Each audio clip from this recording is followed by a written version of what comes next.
Hi, Charlie. Charlie Cheever from Quora. Hey. Look excited. Come Oh. on.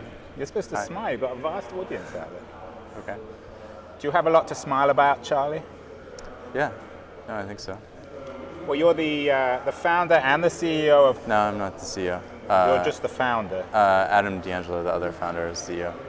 So, do you have a lot to smile about with Quora at the moment? Yeah, I think things are going really well. I mentioned on stage we had our highest traffic day ever really recently, and How many people was that? we don't talk about numbers right More now. than 100? We don't talk about numbers right now. No. Why? Why? I don't know. We just decided not to. I'm curious, though. A lot of people talk about this website. They say it's a big deal. If it is a big deal, why don't you tell people how many people come to the site? I think the main reason we decided to do that is that we're really focused on quality, and we think that if stuff gets too focused on other numbers that are sort of orthogonal to that, then we might lose our focus on like the quality. So why did you mention that you had the highest traffic number then? Because I was just trying to like Make some conversation. Yeah. So I've been to Quora a couple of times. I'm not probably as sophisticated a tech user as some of our audience. What's the difference between Quora and Wikipedia? Well, I think some of the things that make Quora distinctive from most other sites are we have a lot of primary source knowledge. So we're really focused on getting the sort of stuff that's in people's heads that isn't on the internet onto the internet. And so a lot of times people who are like the authorities or experts will come write sort of a definitive answer on Quora that just like wasn't there before. And so What do you mean definitive?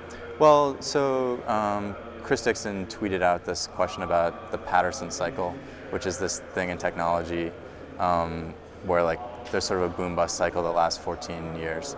And then a bunch of people sort of responded, sort of explaining why they thought it was that way and why this thing lasted about 14 years. And then Arthur Patterson, who was named after it, came and answered the question. And so that sort of is like pretty definitive. But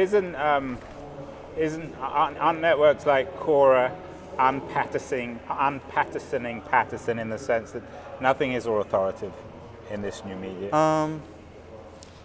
I don't think so, because I think one thing that we do is we sort of emphasize real identity. So everyone has to use a real name on the site. And then beyond just like your real name and your picture, we also emphasize like your bios and also your bios on individual topics. And so, if you're,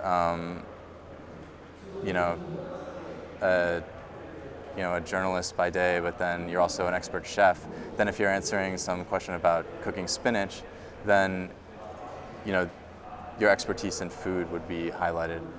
Well, I consider myself an expert in cooking, but my children strongly disagree. Who decides that? I think the answer to that is basically like crowdsourcing for the most part. And But it's with not me, always how would perfect, you but- crowdsource my knowledge of cooking when there's only 3 people in the world who can comment on it? I think that probably those 3 people would have some input and other people wouldn't, and then there wouldn't be very much data, but it would show. Well, back to the distinction between Wikipedia, I think one of the things that I like about Quora versus Wikipedia is the difficulty of being anonymous, which I think that one of the problems with Wikipedia is one never knows who's doing the writing, which lends itself to spamming and lends itself to people who have particular biases. Do you think that's fair? Well, you can actually be anonymous on Quora, but you sort of have to explicitly choose to be anonymous. And I do think it's nice on Quora that it can handle questions of opinion, and you can sort of take the answers that you see there with a grain of salt because you know where the answers are coming from. And so, if there's a question about politics and someone who's a Democrat answers but sort of says who they are and proclaims that they're a liberal, then that that piece of writing is going to have that slant, and you just sort of accept that and understand that that's their position. but it's not sort of neutral in the same way that other things are. The other big difference between Quora and Wikipedia is you're a for-profit company, right? You're in the business of making money.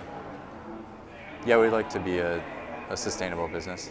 What would happen with Quora if you sold yourself for, like the Huffington Post did, for large amounts of money, or TechCrunch for that matter, given that your core content is user-generated? Would you ever give any of the money back to the people who contribute to the site?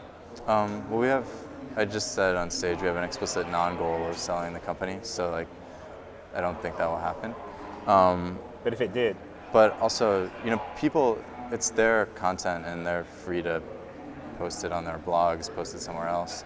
And other people are also free to take the content right now. So no profit share, for example? If you were selling advertising off the back of people's content, you wouldn't give them a percentage? Because I like what you're doing as profit, and I think if Wikipedia gave some money back to its contributors, it would be a better website. Yeah, well, we don't have any advertising right now, and so it's hard to talk. Right? I think that's something we'll definitely look into, but